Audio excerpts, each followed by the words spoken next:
शुरुआत कर रहे हैं बड़ी खबर के साथ और जयपुर से एक बड़ी जानकारी मिल रही है जहां पर इलाज के नाम पर जो जेल के अंदर कैदी थे उनको उनकी पर्ची काटी जाती थी और इस मामले को लेकर के एक बड़ा खुलासा हुआ है।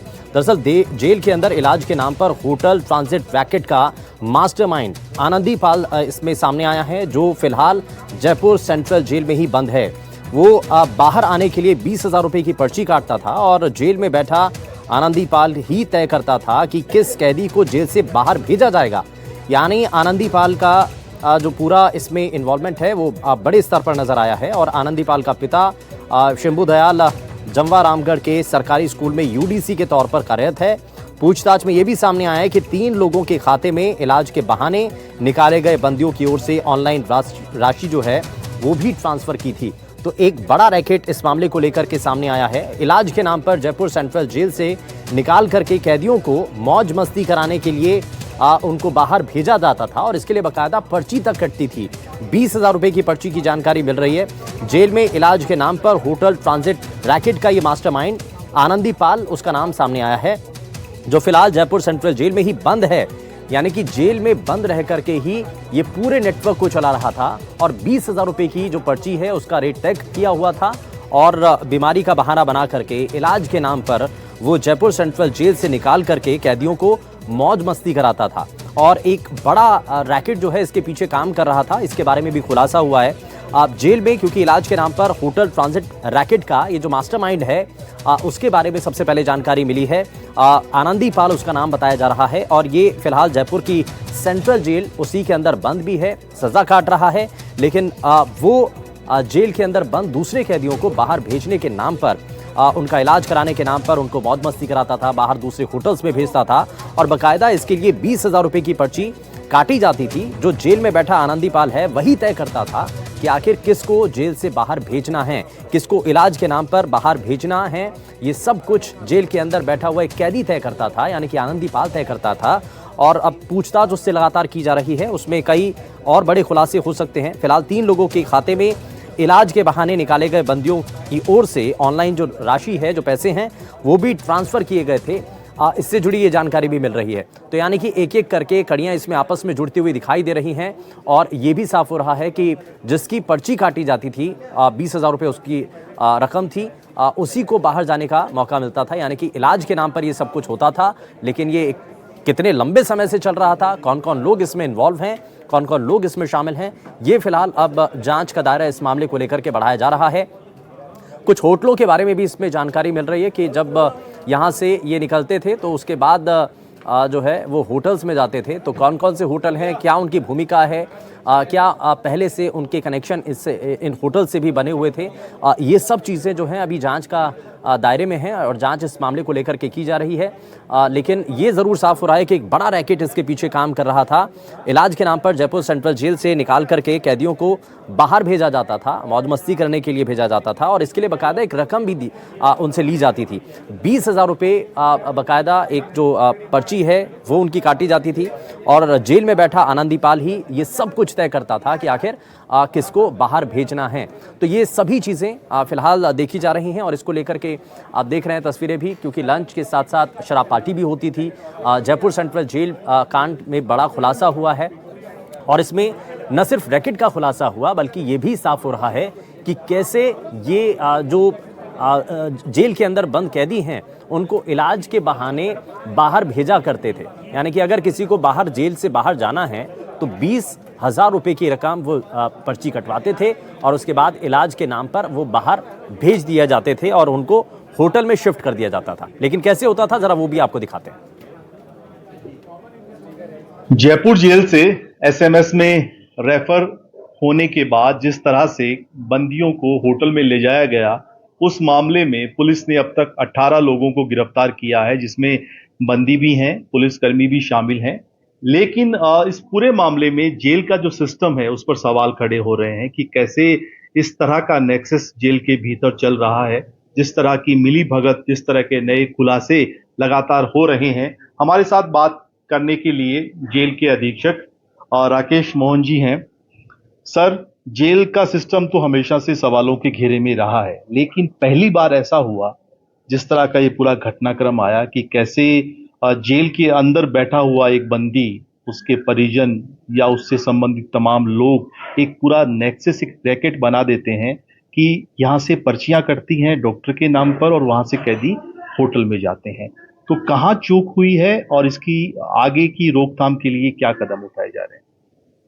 निश्चित तौर से ये एक बड़ी दुर्भाग्यपूर्ण घटना है और इस घटना में 22 तारीख को 5 बंदी एसएमएस हमारे जो जेल के चिकित्सा अधिकारी हैं उनके द्वारा रेफर किए गए, पुलिस लाइन से लेके गई और वहां एसएमएस ले जाने के बाद 4 बंदियों को 2 अलग अलग होटलों में लेके चली गई। इससे ये बात स्पष्ट होती है कि पुलिस जो गार्ड आई थी वो और जो जेल में अंदर उनके रेफरल सिस्टम है या जो रेफर किए गए उस पर भी सवाल उठ रहे हैं। उसके लिए अभी पुलिस में अभियोग दर्ज हुआ है और उसकी पुलिस अधिकारियों द्वारा जांच की जा रही है, जिसमें हम पूरा सहयोग कर रहे हैं। और हमारे यहाँ भी इस व्यवस्था के लिए एक इंक्वायरी की जा रही है हमारे डीआई साहब के द्वारा, डीआई साहब जयपुर रेंज हैं, उनके द्वारा। हमारा तो यही कहना है कि इस जांच में जो भी लोगों की मिलीभगत, जो भी गंदी मछलियां हैं, उनके खिलाफ सख्त कार्रवाई की जाएगी, क्योंकि वो लोग अगर शामिल होकर के इस तरह का सिस्टम में गड़बड़ कर रहे हैं उन लोगों को यहाँ रखा जाना उचित नहीं है। जिस तरह का खुलासा सर हुआ है कि आनंदी लाल जेल से पूरा गैंग ऑपरेट कर रहा था, पूरा उसके पिता जो हैं बाहर से लोगों को सुविधाएं प्रोवाइड करवा रहे थे, उनके खाते में पैसे आने की जानकारी सामने आई है। तो कब से ये चल रहा है, क्या लंबे समय से चल रहा था, और जेल के भीतर किन किन लोगों की भूमिका सामने आई है शुरुआती जांच के तौर पर? अभी जो आपने आनंदी वाला बात बताई, तो आनंदी को अस्पताल में उसके बैकग्राउंड क्या था, तो वो नर्सिंग से रिलेटेड था और पहले जब ट्रायल में था दूसरी जेल में, वहाँ भी अस्पताल में काम कर रहा था। तो जेल में जो हमारे काम करने वाले लोगों की कमी होती है और जो प्रिजनर्स हैं उनकी 70% के आसपास ओवर क्राउडिंग है, तो असिस्ट करने के लिए सभी, चाहे वो भोजनशाला हो, चाहे दूसरा हमारी फैक्ट्रीज में, चाहे अस्पताल में, जो प्रिजनर्स हैं, सजा याफ्ता बंदी हैं, उनके द्वारा काम किया जाता है। उसने इस तरह की एक दुर्भाग्यपूर्ण आपराधिक गतिविधि जैसा कि जांच में सामने आ रहा है, अभी स्पष्ट रूप से कुछ सामने हमारे पास नहीं ऑथराइज्ड आया है, लेकिन अखबारों से आप लोगों से पता चल रहा है। तो उसके द्वारा ये जो इन्वॉल्वमेंट, आपराधिक इन्वॉल्वमेंट किया गया है, उसके लिए निश्चित तौर से उसके खिलाफ न केवल आपराधिक है, बल्कि हम जो जेल मैनुअल के अनुसार है उसके अनुसार भी उसके खिलाफ कार्रवाई करेंगे। और कब से वो इन्वॉल्व है, इस बात का खुलासा पुलिस इन्वेस्टिगेशन के बाद ही हो पाएगा। लेकिन सर, आप ये तो मानते हैं कि जेल के सिस्टम में बहुत बड़े बड़े सुराख हैं, और जिस तरह का घटनाक्रम हुआ, या जेल में मोबाइल मिलने की बात है या ड्रग मिलने की बात कई बार सामने आई। इस केस में भी ये था कि मोबाइल और ड्रग दिया जा रहा था जेल में ले जाने के लिए। तो सिस्टम के इन सुराखों को ठीक करने के लिए कुछ ठोस कदम अभी फिलहाल क्या उठाए जा रहे हैं? जेल जो है क्राइम हब है, ये हम सभी जानते हैं। पूरी सोसाइटी का जो क्रिमिनल गार्बेज है वो जेल में एक साथ बंद किया जाता है। तो निश्चित तौर से उनके द्वारा जो भी जेल में रहते हुए प्रयास किए जाते हैं वो सामान्यतः आपराधिक ही होते हैं। जेल के अंदर रिसोर्सेज की कमी सभी जानते हैं, चाहे वो मैन पावर की हो, चाहे टेक्निकल डिवाइसेस की हो। अभी हम राजस्थान भर की बड़ी जेलों में और जयपुर जेल में तो अभी फैब्रिकेशन का काम पूरा हो भी चुका है। हम TSCVS को इंस्टॉल कर रहे हैं, tower harmonic call blocking system. उसके बाद जेल में कोई भी बंदी अपना मोबाइल ऑपरेट नहीं कर सकता है। ये लगभग अगले महीने के लास्ट तक यहाँ पर ये इंस्टॉल हो जाएगा। तो एक बड़ी निजात कि बंदी जेल में मोबाइल्स को मंगाने, फिकवाने के जो नाजायज प्रयास करते हैं उससे निजात होगी। और जैसे ही कनेक्टिविटी खत्म होगी तो मुझे लगता है कि बाहर से जो प्रतिबंधित सामान है, चाहे नशे का हो चाहे दूसरे अन्य सामान हो, जब कनेक्टिविटी खत्म हो जाएगी तो इन प्रयासों में भी बिल्कुल कमी आने की पूरी संभावना है, पूरी तरह से हम इसको नियंत्रित कर पाएंगे। जेल में चलने वाले PCO को भी रोका जा सकेगा? जेल में जो पीसीओ हमारे यहाँ जो वर्ड है वो हमने PICS prisoners inmate calling system, prisoners के घर पर 5 मिनट बात करने के लिए एक फैसिलिटी दी हुई है, वो पीसीओ या पिक्स के नाम से जाना जाता है। और अभी कई प्रिजनर्स हमारे तमाम प्रयासों के बाद भी जो मोबाइल्स बचा लेते हैं, गाड़ देते हैं और उनका ऑड आवर्स में या हमारी जानकारी के बाहर यूज करते हैं, तो जब कम संख्या में होते हैं तो बहुत सारे जो प्रिजनर्स हैं उससे अपने घर परिवार या अपने लोग मिलने वालों से संपर्क करने का प्रयास करते हैं। तो वो जब पकड़ा जाता है तो उसके इन्वेस्टिगेशन में लगता है कि बहुत सारे लोगों ने उसको यूज किया है। इस पूरे घटनाक्रम में लिप्त कर्मियों के खिलाफ अभी जेल के भीतर इंटरनल जो है कुछ एक्शन लिया गया है सर?